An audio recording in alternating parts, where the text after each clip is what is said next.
So a few people have asked about doing their own oil changes. It's something you'll consider doing to save money, but also more importantly, to just know it's been done properly, that the correct oil has been done and that a change has actually taken place. Now, there's a few differences and variations between engine designs and engine oils and the things you need and have to do an oil change. So I've tried to craft this video in a way that it covers all of these different engines and gives you the best approach. So first of all, let's look at the things that you actually need to do an oil change. So the most obvious first thing is the oil. You need the correct specification of oil. Now, we're not just looking at the SAE numbers on the oil, we're also looking at the formulation of the oil. So most brands have got their own recommended formulations. So this one's a VW504, VW507 spec oil, so that will be suitable in most VW engines and engine designs. You'll need a new oil filter with a new seal. So this is where there's a little bit of variation. So in some oil filter setups on cars, you just replace the filtration medium inside a cartridge. In others, you've got a little metal twist-on cartridge that is the oil filter, so you would replace the whole thing. Now, in those twist-on cartridges, they come with a rubber seal around them, and a little tip when you're fitting that is to just rub a little bit of oil around that seal just to make it easier to remove next time, and it also gives a better seal as you tighten it up. So you need to locate the sump plug on your car, so that's at the lowest point of the engine. The sump is where the oil sits when the car is stationary and the oil's not flowing around the engine, and it's pumped from there to the various pickups and oil feeds in the engine so that it can do its lubrication job. So at the very bottom of that is a little nut or a washer or a plug, and if you undo that, the oil will just pour out. So you need to locate that. Now, some of them have a little metal gasket or a metal seal that you crush as you tighten it up, and that prevents leakage. So you will need to replace that little metal seal gasket or ring. Others have an incorporated rubber seal, so when they're tightened up, the rubber seal closes and prevents leakage. So if that's the case, just check that that rubber seal is still in good condition. They do deteriorate over time, so it's not unheard of to need to actually replace that. So you'll need the oil filter wrench, a strap, a removal tool. So depending on the type of filter you've got will depend on the type of tool that you need. So you just need to pop onto a forum and find out what type of oil filter wrench or tool you will need to get the old oil filter undone and off the car. You'll need a spanner of the correct size to undo that little sump plug as well. And if the oil's coming out of the engine, you need to catch it in something. So a lot of people make the first rookie mistake of just putting a little tray under, and you've got 4.5–5 litres of oil flowing onto that tray, and it's just going to make a mess. So what you need is one of these oil drainers. So it actually looks like a canister of oil. It'll hold about 6 litres of oil inside it. So you certainly want this to be bigger than the capacity of oil that your engine has, otherwise it's going to spill out. So you've got a couple of plugs on there. Just to remove those, put this underneath the sump, and as you undo the sump, the oil will just pour down into this and this will collect it. Then you can do it up, and this on the top is what you would use to dispose of it. So always dispose of your oil in a responsible way. Most areas have a recycling system for used engine oil, so you'll take your engine oil there. Do not pour it down the drains or onto the ground, because it will cause all sorts of environmental problems and you'll be in major trouble. So protective equipment, it's a really good idea to have gloves. There's lots of nasty substances in engine oil. It's a carcinogen, so you're looking at long-term health problems from contact with oil. So try and minimize your contact through the skin with oil, and wearing gloves is one of the best ways that you can protect yourself. So some people ask, should I use an engine flush? Well, an engine flush contains detergents designed to break down all of the deposits and gums and things that build up inside the engine oil and stick to the inside of the engine. So let me know in the comments what your thoughts are on an engine flush. Do you do that every time? Do you think that's only suitable for higher mileage engines or older engines? I've heard some people saying that in older engines, the gunk is actually preventing the seals from leaking, and as soon as you clear all of that gunk away, you start getting leaks. But those seals are obviously in a bad condition to start with, so you can't really blame this flush for doing the damage to the seals when the damage was there already. Oil does contain detergents to break up the gunk, but it's in fairly limited quantities because the oil's got to do a good job of lubricating the engine. So adding something just before you change the oil will enhance the oil's ability to break up all of these deposits that are formed, and it'll all drain out when you do it. So follow the instructions on the flush that you're provided. In most cases, it's just a matter of running the engine for 5 or 10 minutes at different RPM to just allow the oil to circulate and give it a chance to break off all of these deposits, and then all of that stuff will come out in the engine. And I have known the engine flush to prevent some burning oil problems.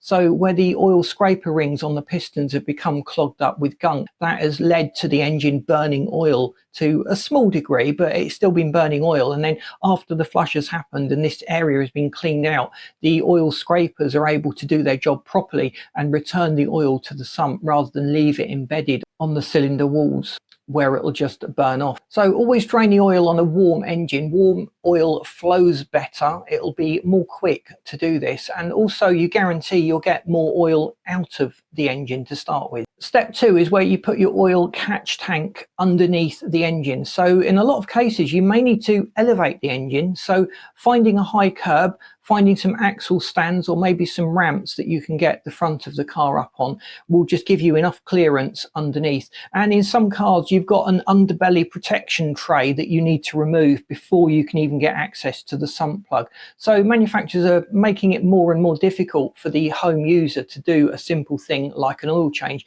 but it is still possible to do it yourself. So remove the sump plug nut at the bottom of the sump. Now be careful, you're dealing with very hot oil, and once that comes out, the oil will jet out quite quickly. So don't get this oil splashing all over your hand because it can create some fairly nasty burns if you're not careful. So your best bet is to just grip it to one side to get it finger loose, and then just pop it off as quickly as you can and put the oil catch can underneath it all ready to collect the oil as it starts flowing out of the engine. So now you want to locate the oil filter. So depending on your engine design, it'll depend on where in the engine bay you need to be looking. So in most cases it's on the back, the side, sometimes the front of the engine. So you're looking for a canister, so it's probably one of these white screw-on filters, or if you look in the top of the engine you may well see this cartridge system where you replace the internals, and this has got a little screw access on the top that you need to undo to pop out the old filtration medium. But once you've located that, take off the filter, remove the filter and replace it with the new one. So remembering to just lubricate that O-ring seal if it's got one. And also a lot of people say to fill the oil filter up to prevent wear and tear on the engine when it's first started, although a lot of people will argue that that's just unnecessary. Oil circulates very quickly in an engine, and you've just been running the engine with oil, so there's already a coating of oil in the engine. It'll be different if the car's been sitting there for some time, but those metal components inside the engine will have some semblance of oil film left on them from the last time the engine was run. So I think that's probably a step too far, and it can be quite messy in some cars with some of the angles of these oil filters. So the next step is to measure out the oil into the engine. So you locate the filler cap, you just remove the oil filler cap and you pour the new oil in. Now, if your engine takes 4.5 litres of oil and you've got a 5 litre can of oil to go in, you want to get half a litre of oil out of this before you start pouring, and that makes it almost impossible to overfill the engine. So measure out half a litre, and you now know you've got 4.5 litres, the correct amount of oil for your particular engine, and that'll prevent you from overfilling it. I've done other videos that discuss the problems of overfilling engine oil and the damage that this can potentially do to your car if you're not careful. Now at this point you've hopefully remembered to replace the sump plug washer after you drain the oil, because if you haven't, all your new oil has just poured through and it's mixed with the old oil. So that's a bit of a rookie mistake to make. As soon as the oil has drained off, you want to replace that sump washer plug as well before you start pouring the new oil into the engine. So wait a couple of minutes after you've poured the oil into the engine to allow it to settle down, and just check the dipstick. So it should be somewhere between the max and the min spots on the dipstick. Ideally it's going to be closer to the max because it's a fresh oil change, but if you've got a stop-start engine, the oil does take a long time to flow properly down into the sump to get an accurate measurement. And now you want to start the engine and just run it for 5 or 10 minutes, and that just gets everything circulating, and it gives you an opportunity to check for leaks. If your filter has not gone on properly, or the sump washer or the sump plug has not gone on properly, you'll start to see oil seeping out of that. And it's always best to catch this early on rather than much further down the line. Now let things settle for a few minutes and just check the dipstick again and make sure that you're somewhere between the max and min levels. So if you are a little bit down, you may need to top up the oil a little bit more. That's not unheard of in some engines. They say 4.5 litres, but when you look at the dipstick, you need about 4.7 litres of oil for those engines. And that really is it. There's a few simple mistakes that people make when changing the oil. If you want a written version of this video, check out the link to our website. We've got an article there that details changing the oil on your car. And the only information you really need is what type of oil filter you've got. And a lot of parts stores will sell oil change kits. So you get the correct oil, the sump plug washer if you need it, and also the filter and any ancillary tools that you might need to do the job in that kit.